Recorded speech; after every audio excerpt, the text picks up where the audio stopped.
ప్రార్థన. ప్రేమగల తండ్రి, జీవగల దేవ, మహోన్నతుడి, సర్వాధికారివి, సర్వ సృష్టికి ఆధారభూతుడైన గొప్ప దేవ, ఉన్నవాడివి, అనువాడు అయిన తండ్రి, నిత్య నివాసమైన గొప్ప దేవ, గత 2020 సంవత్సరం అంతటిలో కాచి కాపాడడానికి స్తుతిస్తూ ఆరాధిస్తూ మహిమపరుస్తున్నాం.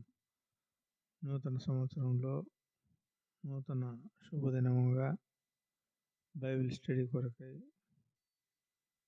దేవా మరో దినాన్ని ఇచ్చినందుకే స్తుతిస్తూ ఆరాధిస్తున్నాం. అంతేకాదు ప్రభు,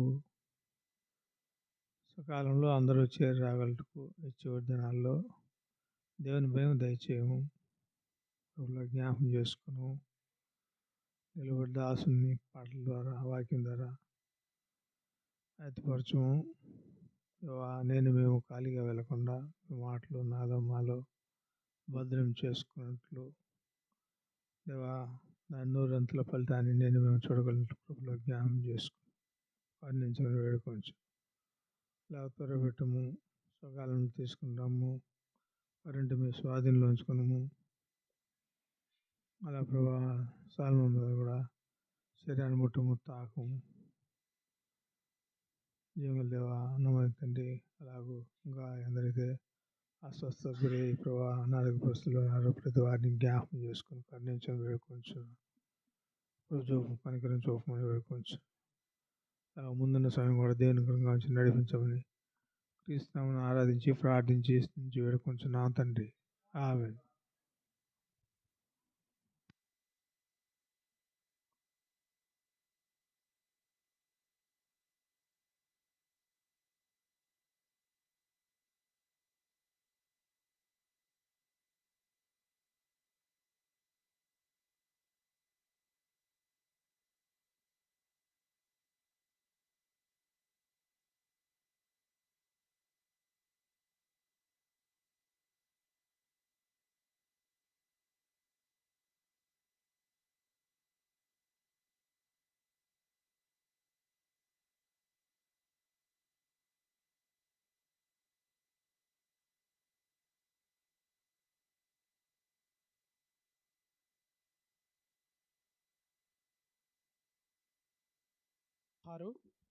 పాత పాటల పుస్తకంలో 313 జాగ్రత్త భక్తులారా పిలుపుదే ప్రభు యేసు వేగవచ్చును.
ఈ పాటకు రాదు డాడీ.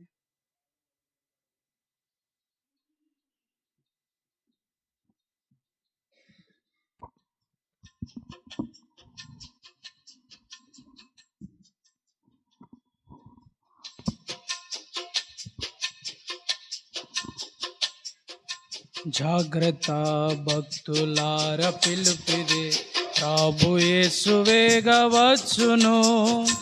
జాగ్రత్త భక్తులార పిలుపిదే ప్రభు యేసు వేగవచ్చును. వందనం హోసన్నా, వందనం హోసన్నా, రాజాదిరాజు వచ్చును, రాజాదిరాజు వచ్చును. విను మార్బాటము బూరాధ్వనియు ప్రధాన దూతా శబ్దము. విను మార్బాటము బూరాధ్వనియు ప్రధాన దూతా జాగ్రత్త భక్తులార పిలుపిదే, ప్రభు యేసు వేగవచ్చును. చాలా రాత్రి గడచిపోయే, చూడు పగలు వచ్చెనుగా. చాలా రాత్రి గడచిపోయే, చూడు పగలు వచ్చెనుగా. విడువుము అంధకార క్రియలు, విడువుము అంధకార క్రియలు, తేజో ఆయుధములను ధరించు, తేజో ఆయుధములను ధరించు. జాగ్రత్త భక్తులార పిలుపిదే, ప్రభు యేసు వేగవచ్చును. జాగ్రత్త భక్తులార పిలుపిదే, వేగవచ్చును. గురుతులన్నీ నెరవేరినవి, నోవహు కాలము తలచుము. గురుతులన్నీ నెరవేరినవి, నోవహు కాలము తలచుము. లోతు భార్యను మరచిపోకు, లోతు భార్యను మరచిపోకు. మేలుకొనుడి సమయము వచ్చే, మేలుకొనుడి సమయము వచ్చే. జాగ్రత్త భక్తులార పిలుపిదే, ప్రభు యేసు వేగవచ్చును. జాగ్రత్త భక్తులార పిలుపిదే, ప్రభు యేసు వేగవచ్చును.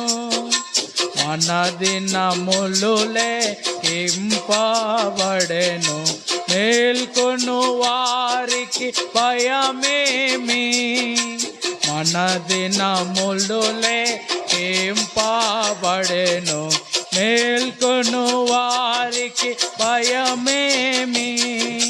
ఘనముగా వారే తాబడుదురు, ఘనముగా వారే తాబడుదురు.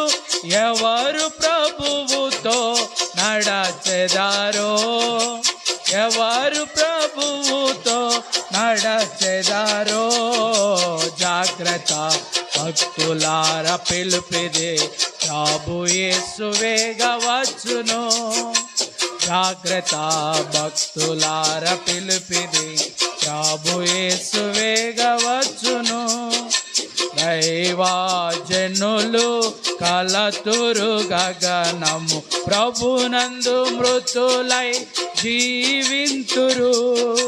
దైవజనులు కలతురు గగనము, ప్రభునందు మృతులు జీవింతురు. మేఘమునందు ఎల్లరు చేరి, మేఘమునందు ఎల్లరు చేరి, అచ్చటనే ప్రభు నీ గాంతురు, అచ్చటనే ప్రభు నీ గాంతురు. జాగ్రత్త భక్తులార పిలుపిదే, ప్రభు యేసు వేగవచ్చును. జాగ్రత్త భక్తులార పిలుపిదే, ప్రభు యేసు వేగవచ్చును. క్రియలను బట్టి ప్రతిఫలమిచ్చును, విజయులై దానిని పొందెదరు. క్రియలను బట్టి ప్రతిఫలమిచ్చును, విజయులై దానిని పొందెదరు. ప్రీతిగా పల్కును ప్రభువే మనతో, ప్రీతిగా పల్కును ప్రభువే మనతో. నావన్నీయు మీవేయనుచు, నావన్నీయు మీవేయనుచు. జాగ్రత్త భక్తులార పిలుపిదే, ప్రభు యేసు వేగవచ్చును. జాగ్రత్త భక్తులార పిలుపిదే, ప్రభు యేసు వేగవచ్చును. వందనం హోసనా, వందనం హోసనా, రాజాదిరాజు వచ్చును, రాజాదిరాజు వచ్చును. విను మార్పాటము భూరాధ్వనియు, ప్రధాన దూత శబ్దము. విను మార్పాటము భూరాధ్వనియు, ప్రధాన దూత శబ్దము. జాగ్రత్త భక్తులార పిలుపిదే, ప్రభు యేసు వేగవచ్చును. జాగ్రత్త భక్తులార పిలుపిదే, ప్రభు యేసు వేగవచ్చును. పాట సంఖ్య 623. సియోనుకు తిరిగి చెరల నుండి విడిపించి.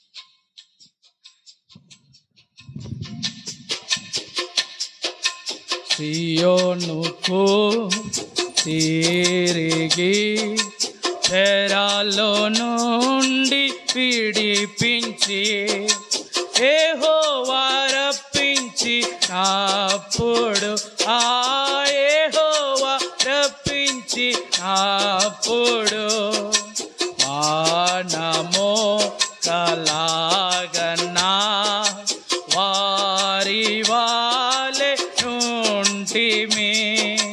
నోటి నిండా నవ్వుండెను, ఆ నోటి నిండా నవ్వుండెను. యెహోవా వీరి కొరకు గొప్ప కార్యములు చేసెనని, యెహోవా వీరి కొరకు గొప్ప కార్యములు చేసెనని అన్యజనులు చెప్పుకొనిరి, అన్యజనులు చెప్పుకొనిరి. సంతోషపరితులమైతిమి, ఆ సంతోషపరితులమైతిమి. సియోనుకు తిరిగి చెరలో నుండి విడిపించి, యెహోవా రప్పించి నాప్పుడు, ఆ యెహోవా రప్పించి నాప్పుడు. దక్షిణ దేశము నందు ప్రవాహములు పారునట్లు, దక్షిణ దేశము నందు ప్రవాహములు పారునట్లు, యెహోవా చెర పట్టబడిన, యెహోవా చెర పట్టబడిన మావారిని తప్పించుము, ఆ మావారిని తప్పించుము. సియోనుకు తిరిగి చెరలో నుండి విడిపించి, యెహోవా రప్పించి అప్పుడు, ఆ యెహోవా రప్పించి అప్పుడు. కన్నీటితో పిడికెడు విత్తనములు విత్తువారు, కన్నీటితో పిడికెడు విత్తనములు విత్తువారు. సంతోష తో పంటను, సంతోషగానముతో పంటను. యుక్త కాలమున కోసెదారు, ఆయుక్త కాలమున కోసెదారు. సియోనుకు తిరిగి చెరలో నుండి విడిపించి, యెహోవా రప్పించి నాప్పుడు, ఆ యెహోవా రప్పించి నాప్పుడు మానము కలాగనా వారి వాళ్ళే నుంటిమి. నోటి నిండా నవ్వుండెను, ఆ నోటి నిండా నవ్వుండెను.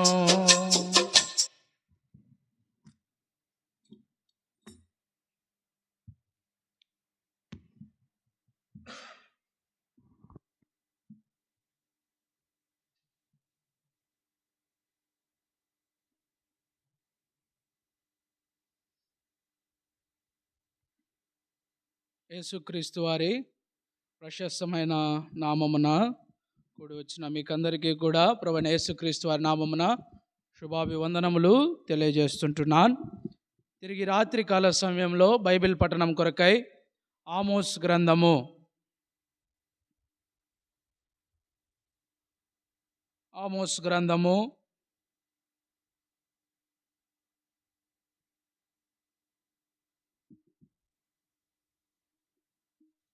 పేజీ సంఖ్య 752. ఆమోస్ గ్రంథం, క్షమించండి, పేజీ సంఖ్య 755.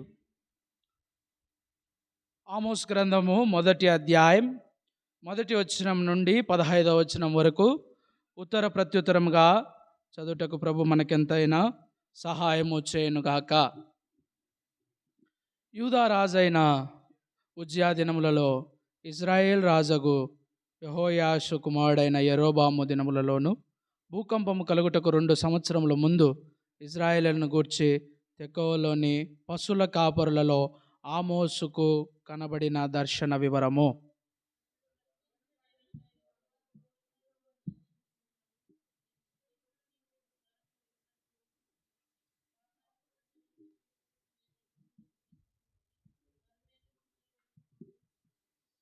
యెహోవా సెలవిచ్చినదేమనగా, దమస్కు 3 సార్లు 4 సార్లు చేసిన దోషములను బట్టి నేను తప్పకుండా దాన్ని శిక్షింతును. ఏలయనగా దాని జనులు పంట దుల్లగొట్టు ఇనుప పనిముట్లతో గిలాదును నూర్చిరి.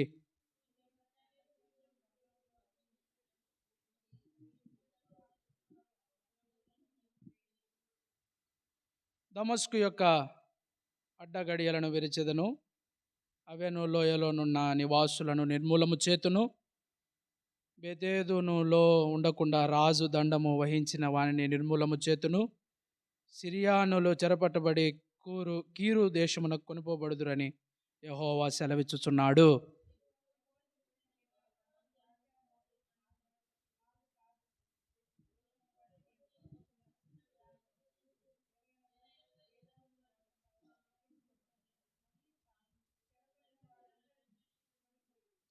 గాజా యొక్క ప్రాకారం మీద నేను అగ్ని వేసేదను, అది వారి నగరులను దహించి వేయును.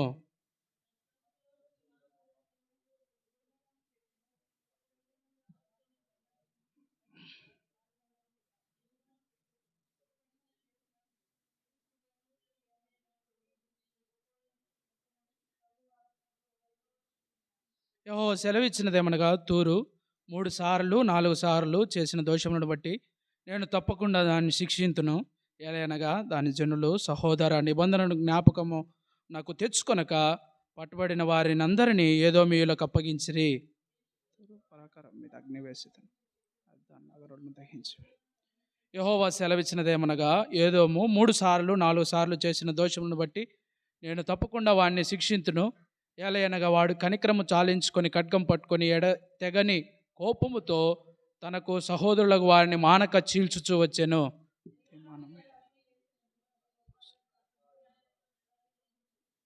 యెహోవా సెలవిచ్చినదేమనగా, అమ్మోనీయులు 3 సార్లు 4 సార్లు చేసిన దోషమును బట్టి నేను తప్పకుండా వారిని శిక్షింతును. ఏలయనగా తమ సరిహద్దులలో మరి విశాలము చేయదలచి గిలాదులోని గర్భిణీ స్త్రీల కడుపులను చీల్చిరి.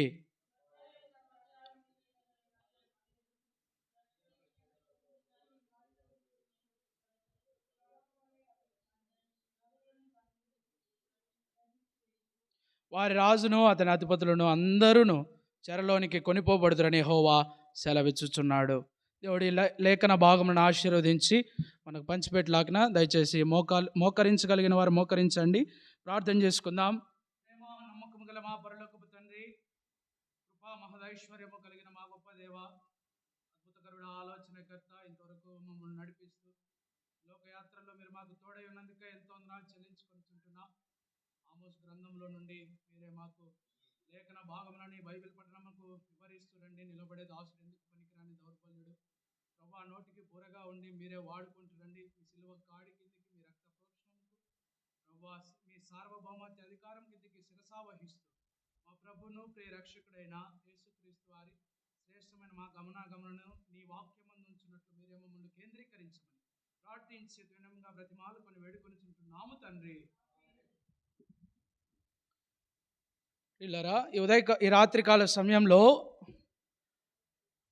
బైబిల్ పఠనం కొరకై నీవు నేను కూడా చేరి వచ్చుంటున్నాం. ఆమోసు గ్రంథం 1వ అధ్యాయంలో మనం చూస్తూ వస్తే ఇది ఒక వివరణాత్మకత బైబిల్ స్టడీ. ఈ అధ్యాయాన్ని బైబిల్ స్టడీకి ఎంతైనా కూడా మనం ఉపయోగించుకోవచ్చని ఎన్నో గ్రంథాలు చెప్తున్నాయి. మరి ఈ అధ్యాయంలో ఏముందంటే దేవుని యొక్క న్యాయ తీర్పు మరియు ఆయన సార్వభౌమ అధికారము కనబడుతుంది. చాటి చెప్పే గొప్ప శక్తివంతమైన మాటలు ఈ అధ్యాయంలో రాయబడుతూ వచ్చాయి. ఈ వాక్య లేఖన భాగంలోకి ప్రవేశించక పూర్వం ఆమోసు అనగా ఎవరు, ఆమోసు అంటే ఏంటి, ఆమోసు అనగా దాని అర్థం ఏంటి అనేది కొన్ని మాటలు ఈ బైబిల్ పఠనం నందు నీవు నేను కూడా తెలుసుకుంటూ వద్దాం. ఆమోసు అనగా భారమును భరించువాడు. Is a bearer. ఆమోసు అనగా ఈయన భారాన్ని భరించేవాడు. అంత మాత్రమే కాకుండా ఈయన పని ఏంటంటే ఒక సాధారణ గొర్రెల కాపరి. Is a normal shepherd. ఆయన ఒక సాధారణ గొర్రెల కాపరి. అంత మాత్రమే కాదు, 7వ అధ్యాయంలో ఆమోస్ గ్రంథం 14-15 వచనాల్లో మనం చూసుకుంటూ వస్తే మేడి పండ్లను ఏరుకునేవాడు అని కూడా ఉంటుంది. అనగా ఈయన ఒక గొర్రెల కాపరి, తర్వాత రెండవదిగా మేడి పండ్లను ఏరుకునే వాడుగా కూడా మనం అక్కడ 7వ అధ్యాయం 14-15 వచనాల్లో మనం చూస్తూ వస్తాం. మరి ఈ ఆమోసు గ్రంథము 9 అధ్యాయాలతోనూ 146 వచనాలతోనూ రాయబడుతూ వచ్చింది. 146 వచనాలు మరి 9 అధ్యాయాలతో ఈ ఆమోసు గ్రంథము ఆ గ్రంథకర్త రచిస్తూ వచ్చాడు. మరి ఇక్కడ మనం ఏం చూస్తూ వస్తామంటే ఆమోసు అనగా అర్థం చెప్తూ వచ్చా, తర్వాత ఆమోసు యొక్క పని ఏంటో చెప్తూ వచ్చా. ఆమోసు ఉన్న ఊరు వచ్చేసి తెకోవా. ఇది ఎక్కడుందంటే 19 కిలోమీటర్ల 19.312 కిలోమీటర్ల యెరూషలేముకు దూరంలో ఈ గ్రామం ఉంటూ వస్తుంది. ఈ గ్రామము తెకోవా అనే ప్రాంతము అక్కడ ఉంటూ వస్తుంది. ఈ ఆమోస్ ఎక్కడ ఉండేవాడంటే కర్మేలు పర్వతం మీద తను మందను మేపుకునేవాడుగా ఉండేవాడు. కర్మేలు పర్వతాన్ని ఎందుకు ఎంచుకున్నాడంటే కర్మేలు పర్వతంలో ఎప్పుడు కూడా ఏ ఎండ వచ్చినా, వాన వచ్చినా, గాలి వచ్చినా సమృద్ధి అనేది ఎక్కువగా ఉండేది కనుక ఆ చుట్టుప్రక్కల ఉన్న వారందరూ కూడా పశువుల కాపరులు కర్మేలు పర్వతమునకే తీసుకొని వచ్చేవారు. అయితే ఎప్పుడైతే ఈయన ఆ గ్రామము నుండి తన గొర్రెలను మేపుకుంటూ ఆ తెకోవా ప్రాంతము నుండి కర్మేలుకు పర్వతమును మీదికి పశువుల కాపరి, సాధారణ గొర్రెల కాపరి, పశువుల కాపరి, పశువుల కాపరి, పశువులు అనగా ఏవైనా సరే పశువులు అనడమే మంచిది.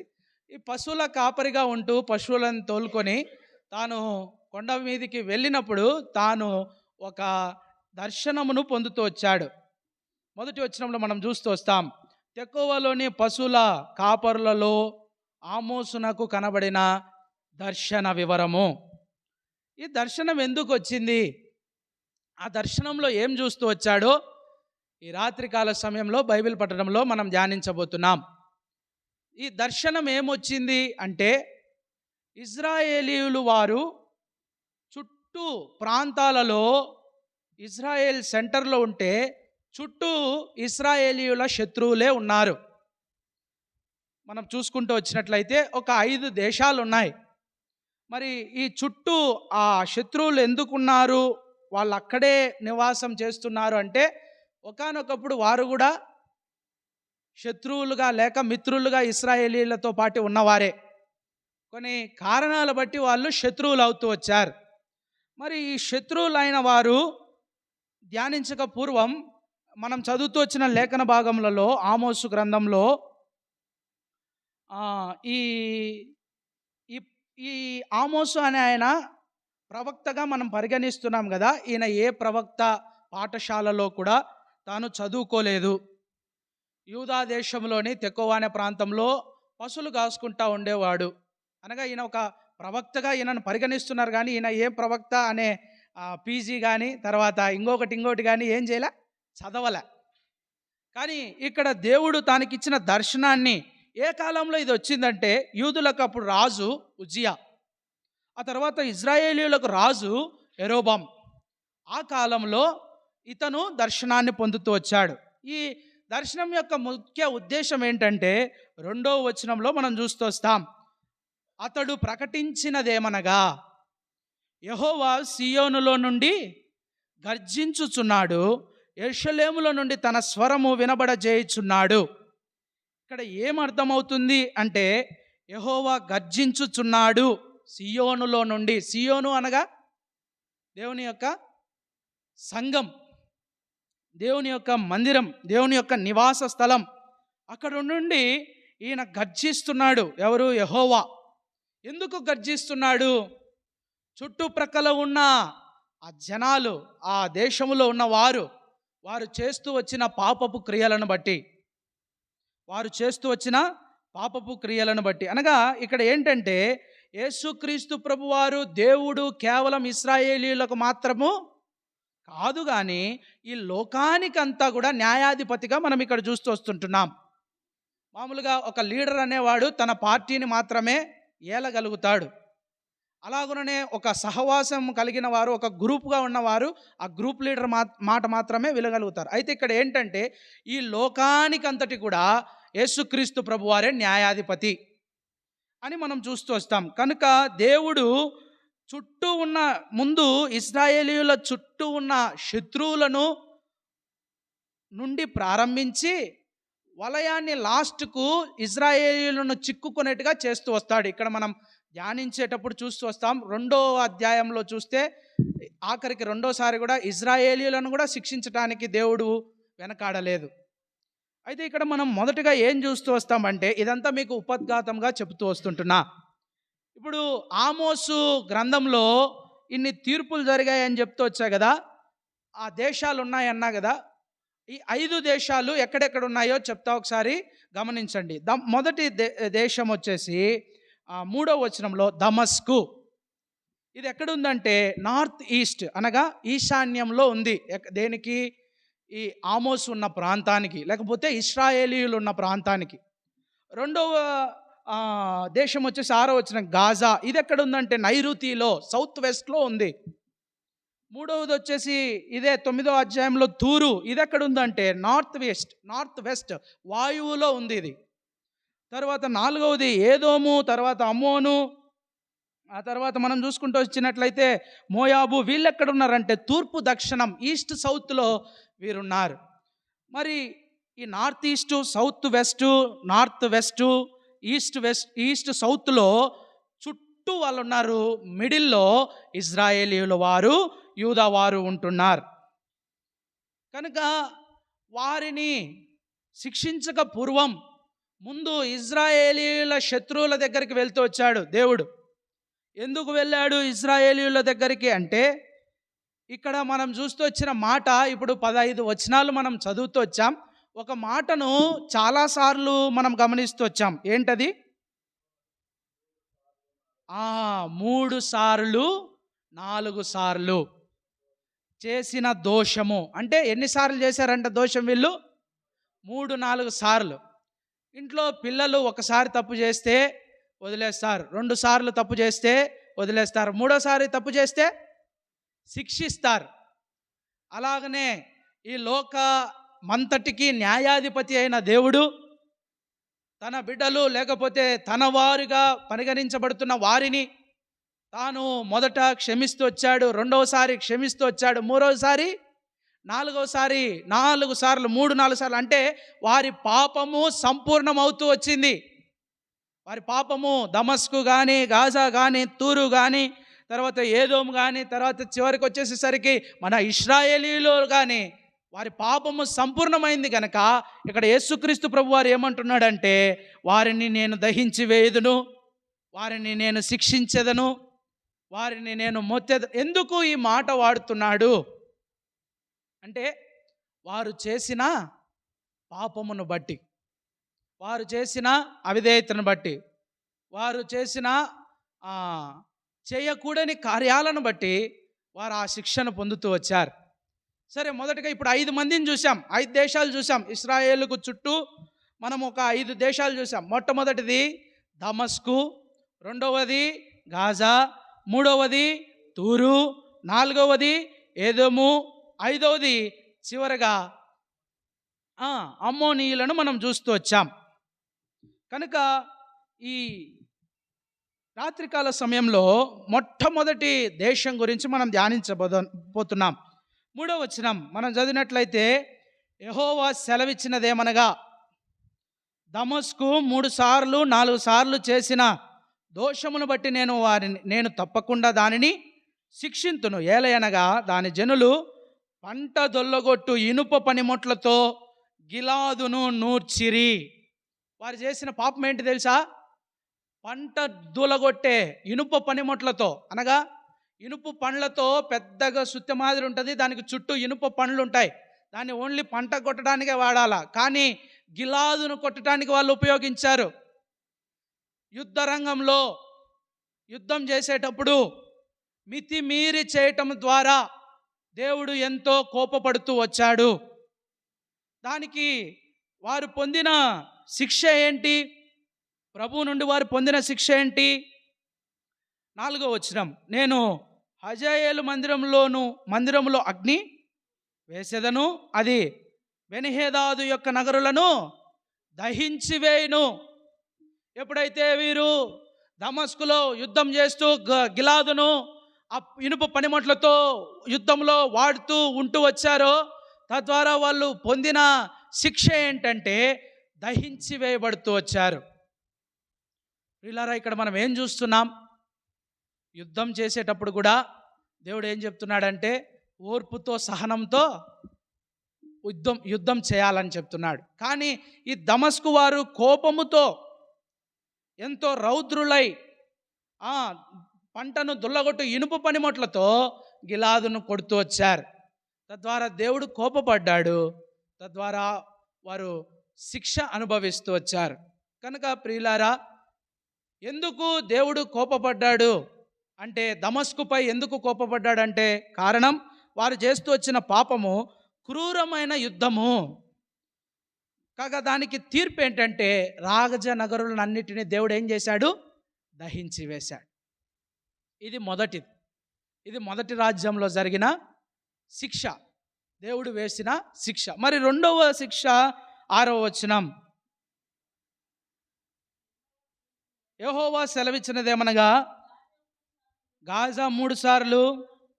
చూడండి, ఇక్కడ మనం చూస్తూ వస్తే దమస్కుకేమో 3 సార్లు 4 సార్లు అన్నాడు, ఇక్కడ గాజాకు కూడా ఏమంటున్నాడు?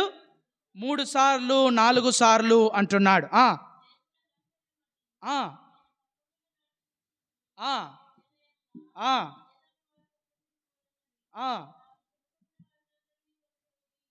తాము చెరపట్టబడిన వారిని అందరినీ ఎవరు వాళ్ళు తీసుకుపోయింది? ఏదోము వారు. ఇక్కడ మనం చూస్తూ వస్తే రెండవదిగా, మొదటిగా దమస్కు అనగా సిరియా దేశం వారు, రెండవదిగా గాజా అనగా ఫిలిస్తీయులు. వీరు ఇశ్రాయేలీయుల ప్రజలను పూర్తిగా పట్టుకొని వారిని ఏదోమీయుల దేశస్థులకు బానిసలుగా అమ్మివేస్తూ వచ్చారు. అనగా మనుషులను అక్రమముగా రవాణా చేస్తూ వచ్చారు. వీరు చేసిన పాపం అది, వీరు చేసిన నేరం అది. మనుషులను అక్రమంగా రవాణా చేయటం ద్వారా వీరు పొందిన శిక్ష ఏంటంటే, ఇక్కడ మనం చూస్తూ వస్తే 7వ వచనంలో, గాజా యొక్క ప్రాకారం మీద నేను అగ్ని వేసేదను, అది వారి నగరులను దహించి వేయను. ఇక్కడ కూడా రెండవదిగా ఈ దేశం కూడా ఏమవుతూ వచ్చిందంటే, గాజా, అష్టోదు, అష్కోను, తర్వాత వాటి చుట్టూ ఉన్న ఆ ప్రాకారములన్నిటినీ నశింపజేస్తూ వచ్చాడు. ఆఖరికి ఫిలిస్తీయులనే వారంతకు వారి నామమును తుడపెట్టుకునేట్టుగా చేస్తూ వచ్చాడు. చూడండి ఎంత శిక్షకు లోనవుతూ వచ్చారు. అంటే దీని ద్వారా మనం ఏం తెలుసుకుంటున్నామంటే, తోటి మనుషులను లాభం కోసము ఏం చేశారు, వస్తువులుగా అమ్మేశారు. చూడండి, వస్తువులను మనం కొనుక్కుంటాం కానీ మనుషులను కొనుక్కుంటామా? కానీ గాజా అనేవారు, ఈ ఫిలిస్తీయులు ఆ పనిని చేస్తూ వచ్చిన ద్వారా దేవుడు ఎంతో కోప్పడ్డాడు. చుట్టూ ప్రాకారముల చుట్టూ వారిని దహింపజేస్తూ వచ్చాడు. 8వ వచనంలో చూస్తూ వస్తే, అష్టోదులో నివాసములను నిర్మూలము చేతును, అష్కోనులోను రాజదండము వహించిన వాడు ఉండకుండా నిర్మూలము చేతును, ఫిలిస్తీయులను క్షయమగునట్లు, అనగా క్షయము అనగా తుడిపివేయబడుట, అలాగూ చేస్తూ వచ్చాడు. అంటే మొదట దమస్కు వారు, సిరియా వారు ఏం చేశారు, గిలాదు వారిని కొట్టడం ద్వారా ఇనుపదండంతో అది పాపమవుతూ వచ్చింది, దానికి శిక్ష అనుభవిస్తూ వచ్చారు. తద్వారా మనం ఏం నేర్చుకున్నామంటే, యుద్ధ సమయంలో కూడా మానవత్వం కలిగి ప్రవర్తించాలా, లేకపోతే దేవుడు కోపపడుతాడు. మరి రెండవదిగా గాజా దేశంకి వచ్చేసేసరికి వీరు కూడా మనుష్యులను ఎదుటి వారికి అమ్ముతూ వచ్చారు, అది అక్రమ రవాణా. తద్వారా ఇక్కడ మనం నేర్చుకోవాల్సింది ఏంటంటే, తోటి మనుషులను ఎప్పుడు కూడా మనం ఏం చేయకూడదు, అమ్మకము పెట్టకూడదు, వస్తువుల్లాగా చూడకూడదు. వారి స్వలాభం కొరకు, సొంత లాభం కొరకు మనుషులను అమ్ముతూ వచ్చారు. తద్వారా ఫిలిస్తీయుల పేరే పూర్తిగా ఏమవుతూ వచ్చింది, ఇక్కడ క్షయమవుతూ వచ్చింది. క్షయము అనగా నిర్మూలం, ఇంకా క్షయం, దానికి ఇంకా వేరేది పదం లేదు. డిఫీట్ అంటే ఇంకా అది పూర్తిగా తుడిపివేయబడుతూ వచ్చింది. కనుక ప్రియులారా, ఆమోసు తాను పొందిన దర్శనంలో మొదటి దేశం, శత్రువుల దేశం దమస్కు, అదెంతో రగల్చబడుతూ వచ్చింది, దహింపజేయబడుతూ వచ్చింది. రెండవదిగా గాజా, మూడవది తూరు.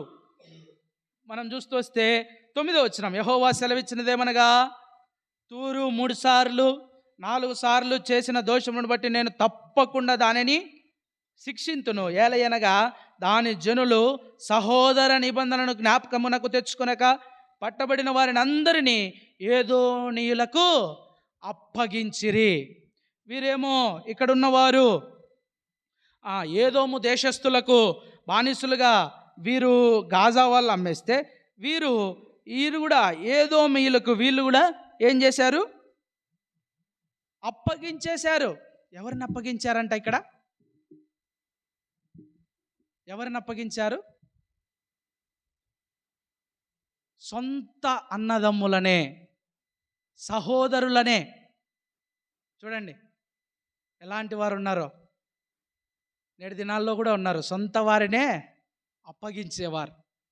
ఇక్కడ మనం చూస్తూ వస్తే, ఇక్కడ తూరు వారు, వీరు చేసిన దోషం ఏంటంటే, వీరు సహోదరులను పట్టుకొని వారు నిబంధన చేస్తూ వచ్చారు. ఎవరు? హీరాము రాజుతో సొలొమోను ఏం నిబంధన చేసుకుంటూ వచ్చాడు? రండి, మొదటి రాజులు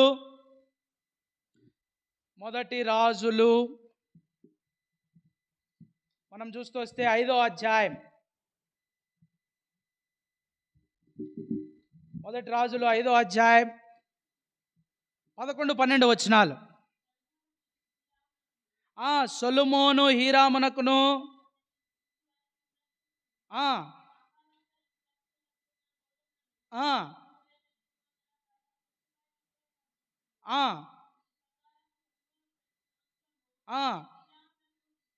హీరామునకు ఇచ్చుచూ వచ్చాను. ఈ హీరాము ఎవరు? 5వ వచనం, మొదటి వచనం.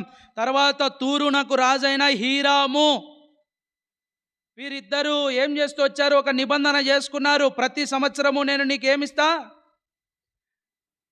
ప్రతి సంవత్సరము నీ సంరక్షణ కొరకైనా. మనము ఎక్కడ చూస్తామంటే సంధి చేసుకుంటూ వచ్చారు.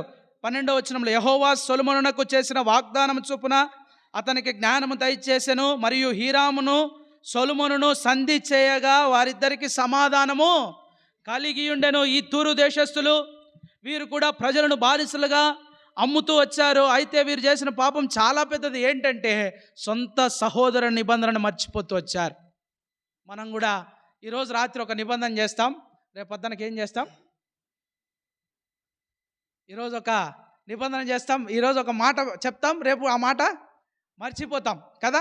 అలాగనే ఈ తూరు వారు కూడా మర్చిపోతూ వచ్చుట కారణమును బట్టి వారు పొందిన శిక్ష ఏంటి? నేను తూరు ప్రాకారముల మీద అగ్ని వేసేదను. చూడండి, ప్రతి దాని మీద కూడా అగ్ని వేస్తూ వచ్చాడు. దహింపచేయటము, మండించటము, అగ్ని వేయటం. అగ్ని వేస్తే ఏమైపోతుంది? మొత్తం బూడిదైపోతుంది, స్మాష్, ఇంకేముండదు. అనగా ఈ తూరు పట్టణముల ప్రాకారముల మీద అగ్ని వేసేదను, దాని నగరులన్నిటినీ దహించి వేసేదను. వీరు కూడా వీరి కోటను పోగొట్టుకుంటూ వచ్చారు. ఒకటిగా దమస్కు వారు దహింపబడుతూ వచ్చారు, రెండవదిగా గాజా వారు దహింపబడుతూ వచ్చారు, మూడవదిగా వీరు సహోదర ప్రేమను సొంత సహోదరులతో చేసుకున్న నిబంధన. అది నాల్లో రాజైన సొలొమోను, హీరాము వారు చేసుకున్నారు, సంధి చేసుకున్నారు, సమాధానంగా ఉన్నారు. అది మర్చిపోయి ఇశ్రాయేలీలతో యుద్ధం చేస్తూ వచ్చారు, వారిని ఏదోమీయులకు అప్పగిస్తూ వచ్చారు. తద్వారా వారు కొని తెచ్చుకున్నది ఏంటంటే వారి ప్రాకారం అగ్ని చేత కాల్చివేయబడుతూ వచ్చింది. దీని ద్వారా నువ్వు నేనేం నేర్చుకుంటామంటే మనము మన సహోదరులతో చేసుకున్న నిబంధనను మనం ఏం చేయకూడదు? మర్చిపోకూడదు. దానిని మర్చిపోకుండా, ఒకవేళ అట్లా మర్చిపోయినామంటే అది నమ్మక ద్రోహం చేసినట్లే. దేవుడికి అది ఇష్టం లేదు. కనుక ప్రియ సహోదరుడా, ప్రియ సహోదరి, అది మనం చూస్తూ వస్తాం. తిరిగి 4వదిగా ఏదోమీయులు 11వ వచనం, మొదటి అధ్యాయం 11వ వచనం. యెహోవా సెలవిచ్చినదేమనగా, ఏదోము 3 సార్లు 4 సార్లు చేసిన దోషమును బట్టి నేను తప్పకుండా వారిని శిక్షింతును. ఏలైనగా వాడు కనికరము చాలించుకొని ఖడ్గము పట్టుకొని ఎడతెగని కోపముతో తన సహోదరులకు వారిని మానక చీల్చుచు వచ్చెను. ఏదోమీయులు ఎవరండి? ఏదోమీయులు ఎవరు? ఏషావు వంశస్థులు. ఏషావు వీళ్ళు ఏం చేశారు? ఏదోము ఇశ్రాయేలుకి ఎవరు? వీళ్ళు సహోదరుడు. ఏషావు ఎవరు? ఇశ్రాయేలుకి. యాకోబుకి ఎవరు? సహోదరుడు. సహోదరత్వము మరచిపోయి తన సహోదరుని మీద కనికరము లేకుండా కత్తిని తీసుకొని వెంటాడి కోపముతో నిరంతరము వారిని ఏం చేశారు? చీల్చుచూ వచ్చిరి. అది దేవునికి ఇష్టంలే. దానికి వారు పొందిన శిక్ష, తేమాను మీద అగ్ని వేసేదను, అది బొస్రా యొక్క నగరులను దహించి వేయను. స్టార్టింగ్ నుంచి ఎండింగ్ వరకు మొదట ఒక ఊరు ఉంటుంది, ఎండింగ్లో ఒక ఊరు ఉంటుంది. అంటే మొట్టమొదటి ఊరు నుండి ఆఖరి ఊరు వరకు నేనేం చేస్తా? మొత్తాటిని దహించి వేస్తా అంటున్నాడు. అంటే దీని ద్వారా మనం నేర్చుకునేది ఏంటంటే పాఠము, కనికరము లేకుండా కోపము, పగ పెంచుకోవడం దేవుడు తీర్పుకు దారితీస్తుంది. మన దేవుడు కనికరమందైశ్వర్యుడు, కనికరము కలిగిన దేవుడు. అలాంటి దేవుని కలిగిన మనము మన జీవితంలో కనికరమును కలిగి జీవించాలి. పగ పెంచుకోకూడదు. పగ అనేది మనం ఏం చేసుకోకూడదు. అందుకే కోపము ఎంతవరకు ఉండాలా? నిమిషం మాత్రం, లేదా సాయంకాలం రాత్రి పడకకు పోకముందే మన కోపాన్ని మనం ఏం చేసుకోవాలా? చాలించుకోవాలా. కనుక ప్రియ సహోదరుడా, ప్రియ సహోదరి, 4వదిగా మనం చూస్తూ వచ్చినట్లయితే వీరు చేస్తూ సహోదరుడే, సొంత సహోదరునే చీల్చుచూ వచ్చారు. కనుక అదే మామూలుగా చీల్చటం కాదు, మానక నిత్యం కనపడినప్పుడల్లా ఏం చేసేవారంట? చీల్చేవారు. అలాంటి తప్పు ఏదోమీయులు చేస్తూ వచ్చారు. తిరిగి 5వదిగా మనం ఎవరిని చూస్తామంటే 13వ వచనం, యెహోవా సెలవిచ్చినదేమనగా, అమ్మోనీయులు 3 సార్లు 4 సార్లు చేసిన దోషములను బట్టి నేను తప్పకుండా వారిని శిక్షింతును. ఎలైనగా తమ సరిహద్దులను మరి విశాలపరచదలచి గిలాదులోని గర్భిణీ స్త్రీలను కడుపులను చీల్చిరి. వాళ్ళ సరిహద్దును విశాలపరచుకోవాలని, వారి స్థరమును ఎడల్పు చేసుకోవాలని గిలాదులో ఉన్న గర్భిణీ స్త్రీలను, వారి కడుపులను ఏం చేశారంట? ఇది పరమ క్రూరత్వం. అమ్మోనీయులు చేసిన పని ఇది పరమ క్రూరత్వం. తద్వారా వారు పొందిన శిక్ష ఏందో తెలుసా? రబ్బా యొక్క ప్రాకారము మీద నేను అగ్ని రాజబెట్టుదును. అంత మాత్రమే కాదంట, వారి రాజులు అధిపతులు అందరూ కూడా ఏం చేయబడతారు? చెరలోనికి కొనిపోబడుదురు. వారి రాజుతో పాటు అధిపతులు అందరూ కూడా చెరలోనికి పోతారట. ఆ తర్వాత రబ్బా కోట కూడా ఏం చేయబడుతుంది? అంటే దీని ద్వారా మనం ఏం తెలుసుకుంటున్నామంటే, ఆశ కోసము అభాగ్యులైన వారిని హింసించడం దేవునికి ఇష్టం లేదు. ఈ అమ్మోనీయులు వీరు కూడా లోతు వంశస్థులు. వీరెవరు? అమ్మోనీయులు లోతు వంశస్థులు. వీరు గిలాదులో ఉన్న గర్భిణీ స్త్రీలను వారి ఆశ కోసం, వారి సొంత పన్నుల కోసం, వారి సరిహద్దులను విశాలపరుచుకున్నట కొరకై ఈ గొప్ప ఘోరమైన క్రూరత్వమైన పనిని చేస్తూ వచ్చారు. కనుక ప్రియ సహోదరుడా, ప్రియ సహోదరి, దీని ద్వారా మనం ముగింపులోనికి వచ్చాం. ఏం గమనిస్తుంటున్నాం, ఏం తెలుసుకుంటున్నామంటే, దేవుడు కనికరము చూపువాడు మాత్రమే కాదు, రెండవది దేవుడు పక్షపాతి కాడు. శత్రువులైనా ఒకటే, నీవు నేనైనా ఒకటే. అందుకే మనము ఇప్పుడు సమయం లేదు కానీ మనం చూసుకుంటూ వచ్చినట్లయితే 2వ అధ్యాయం 6వ వచనంలో, ఒకవేళ నెక్స్ట్ టైం బైబిల్ స్టడీ ఉన్నప్పుడు నేను చెప్పగలుగుతా, 6వ వచనంలో యెహోవా సెలవిచ్చినదేమనగా, ఇశ్రాయేలు 3 సార్లు 4 సార్లు ఎవరిని గురించి అంటున్నాడు ఈడ? ఇశ్రాయేల్. అన్యజనులే అంత అన్యాయాన్ని చేస్తుంటే దేవుడు గమనించి వారిని శిక్షించాడే. ఆయన బిడ్డలమైన మనల్ని అన్యాయం చేస్తుంటే గమనించడా? ఖచ్చితంగా గమనిస్తాడు. వారిని శిక్షించిన దానికంటే అత్యధికంగా నిన్ను నన్ను కూడా, ఎందుకంటే ఆయన మన పరమ తండ్రి కనుక మన జీవితంలో కనికరం కలిగి జీవించాలా. తర్వాత క్రూరత్వం కలిగి ఉండకూడదు. మనము కోపము తగుమాత్రం ఉండాలా. అంత మాత్రమే యుద్ధములో సహనము, ఓర్పు, మంచిగా యుద్ధంలో కూడా, యుద్ధ రంగంలో కూడా చాలా స్వాభావికముగా యుద్ధం చేయాలని చెప్తుంటున్నాడు దేవుడు. తిరిగి సహోదరులందు ప్రేమ చూపాలా. వారితో చేసుకున్న నిబంధనలను మనం మర్చిపోకూడదు.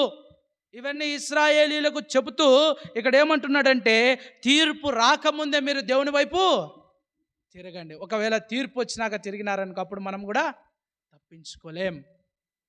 కనుక ప్రియ సహోదరుడా, ప్రియ సహోదరి, మన జీవితాల్లో 5 రాజ్యాలను చూసాం, 5 రాజ్యాల యొక్క శిక్షలను చూసాం, 5 రాజ్యాల యొక్క నేరములను చూస్తూ వచ్చాం.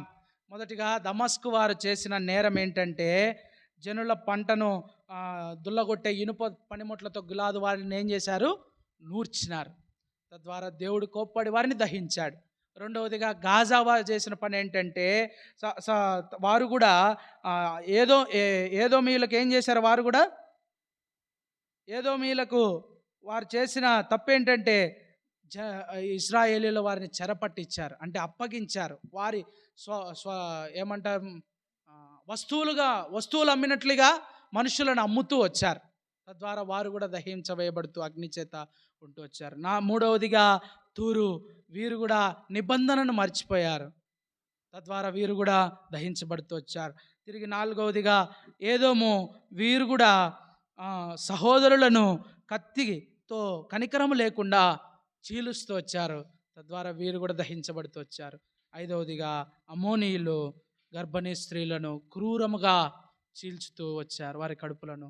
తద్వారా వారు పొందిన శిక్ష, వారి కోటలు కూడా కాల్చివేయబడుతూ వచ్చాయి, వారి రాజులు అధిపతులు కూడా చెరగొనిపోబడుతూ వచ్చారు. అంటే ఇక్కడ మనం ఏం చూస్తున్నామంటే, లోకము దేవుని యొక్క సార్వభౌమత్వం అధికారం ఏంటంటే, అన్యజనులు దేవుని నమ్మినా నమ్మకపోయినా దేవుడు వారి అన్యాయాన్ని చూసి వారిని గమనిస్తూనే ఉండి వారికి శిక్ష చేశాడు.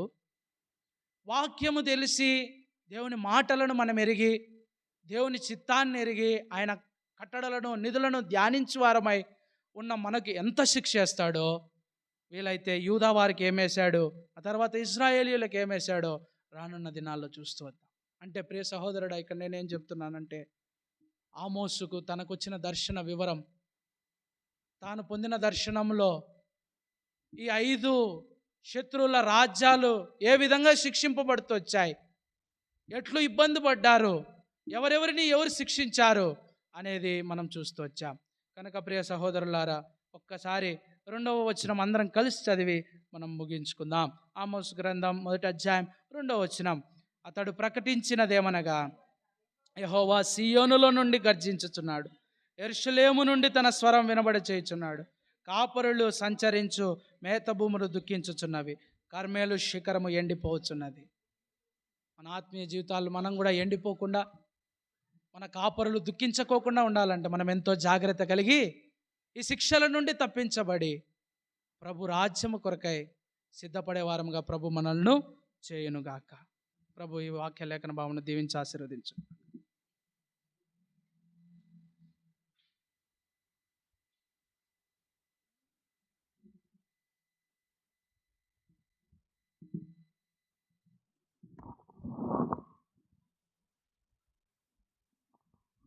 ప్రార్థన.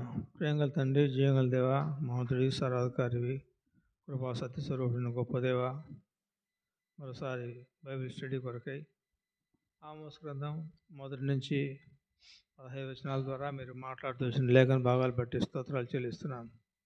జీవంగల దేవ, నమ్మదగిన తండ్రి, ఆమోసు పశువులు కాపురి అయినప్పటికీ తాను ప్రభువా కర్మేలు శిఖరము ఎండిపోయిన దాన్ని బట్టి దేవా, మరి కర్మేలు ఎప్పుడు పచ్చగా ఉండేటువంటి స్థితి చివరికి ఎండిపోయే స్థితిని గమనిస్తూ రాగలిగినాడు. కారణం ఏమంటే ప్రభువా, మరి ఇశ్రాయేల్ ప్రజలు వారు చేసిన దోషను బట్టి, వారి శిక్ష అనుభవించే దాన్ని బట్టి ప్రభువా, మరి అమోరీలను, గిలాదు వారిని, గాజా వారిని, అష్టోదు వారిని, అలా ప్రభువా దేవా, మరి జీవంగల తండ్రి వారిని, అష్టోదు వారిని ప్రభా, మరి అలాగూ జీవంగల రక్షగా వారికి రావాల్సిన శిక్షను, వారు చేసినటువంటి అపరాధములను, పాప శిక్షను బట్టి వారు దేవా మనుషులను చీల్చడం ద్వారా, సహోదరులను తండ్రి అప్పగించడం ద్వారా దేవా, మరి పంట నూర్పిడి చేసేటువంటి వస్తువుల ద్వారా మరి దేవా మనుషులను శిక్షించి వారి యొక్క శరీరాలను, దేహాలను తండ్రి ఎంతగానో ప్రభా గాయపరుస్తూ రాగలిగినారు. అంతేకాదు ప్రభా, ఏమాత్రం ప్రభా యుద్ధ భూమిలో యుద్ధానికి సంబంధించినటువంటి క్రియలను దేవా వారు తొలగిపోయి దేవా వారి సొంత తలంపులు బట్టి, సొంత ఆలోచనలు బట్టి మనుషులను తండ్రి, సహోదరులను కూడా తండ్రి ఎంతో క్రూరంగా హింసిస్తూ రాగలిగినారు. గొప్ప దేవా, మానవులు చేసినటువంటి పాపములను బట్టి, అపరాధములను బట్టి దేవా మీరు ఆ దేశాలను తండ్రి అగ్ని చేత రాజపెడుతూ బూడిద చేస్తూ రాగలిగినావు. గొప్ప తండ్రి, మానవుడు చేసినటువంటి యొక్క పనులను బట్టి మీరు ఎంతగానో తండ్రి దేవా హృదయంలో నొచ్చుకున్నారు.